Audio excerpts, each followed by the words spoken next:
Hi friends, ఈరోజైతే మేము మురుకులు ఎలా తయారు చేసుకోవాలో మీకు చూపిస్తాము.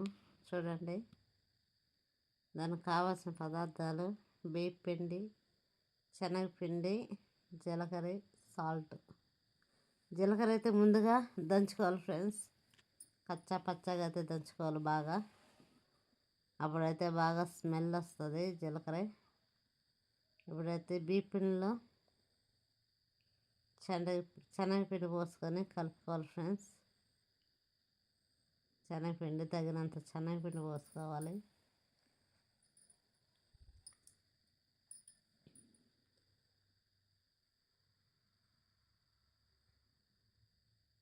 ఇప్పుడైతే సాల్ట్ వేసుకోవాలి. రుచికి సరిపడా సాల్ట్ వేసుకోవాలి ఫ్రెండ్స్.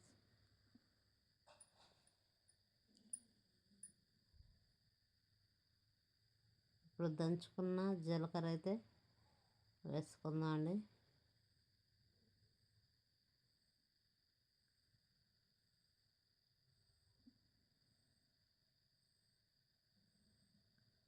జీలకర్ర అయితే వేసుకోవాలి.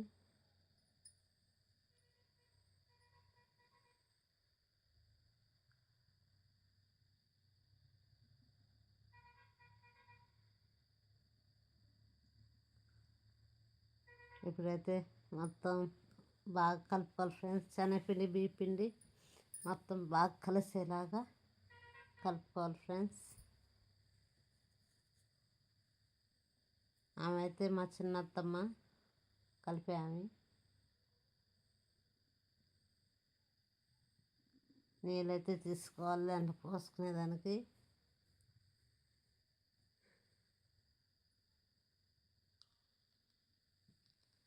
బాగా శనగపిండి, బియ్యం పిండి బాగా కలిసిందో లేదు మరి చూసుకుంటుంది మా అత్తమ్మ. చూడండి ఫ్రెండ్స్,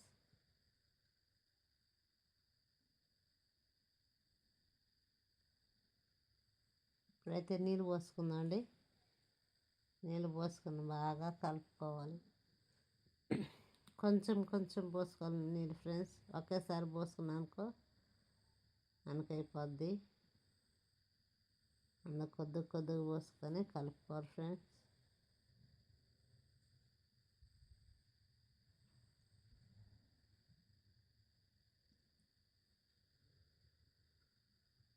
ఇప్పుడైతే కలుపుకుంటాను.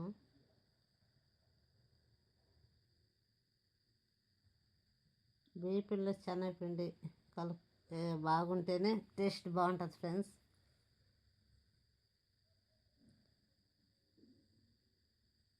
ఇప్పుడు సరిపడేది మళ్ళీ పోసుకుంటున్నాను నీళ్ళు.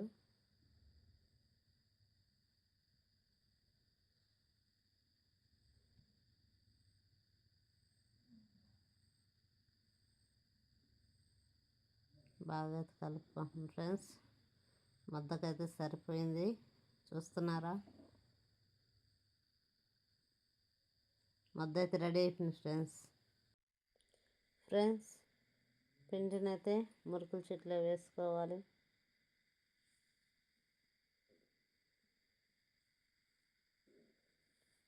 గంటి మీద అయితే పిండినైతే ఒత్తుకోవాలి ఫ్రెండ్స్. చూస్తున్నారా ఎలా ఒత్తుకుంటుందో? ఆ ఒత్తుకున్న పిండిని వేడి వేడి నూనెలో వేసుకోవాలి.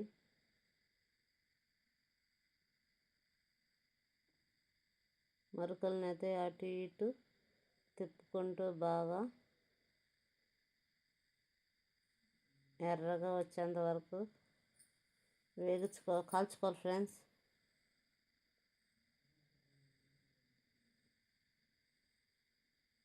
చిట్లో ఉన్న పిండిని అయితే గింట్లో ఇలా ఒత్తుకుంటే మనకి ఈజీగా ఉంటుంది ఫ్రెండ్స్ మురుకులు వేసేది.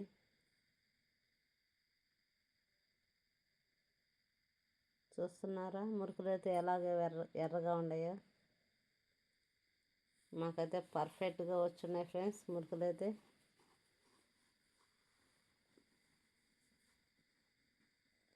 ఈ అబ్బాయి అయితే మా తమ్ముడు.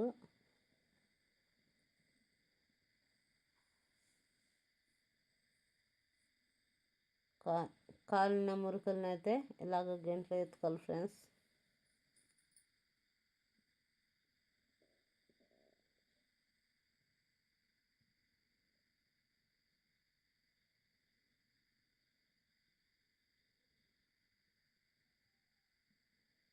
మురుకుల్ని అటు ఇటు తిప్పుకుంటూ బాగా కాల్చుకోవాలి ఫ్రెండ్స్. కాలిన మురుకుల్ని అయితే ఇప్పుడైతే మా చెల్లెలు ఎత్తుకొని వెళ్తున్నారు, చూస్తున్నారా? ఈ వీడియో చూస్తున్నా మీరైతే మా ఛానల్కి సపోర్ట్ చేయండి, షేర్ చేయండి, సబ్స్క్రైబ్ చేయండి ఫ్రెండ్స్, లైక్ చేయండి.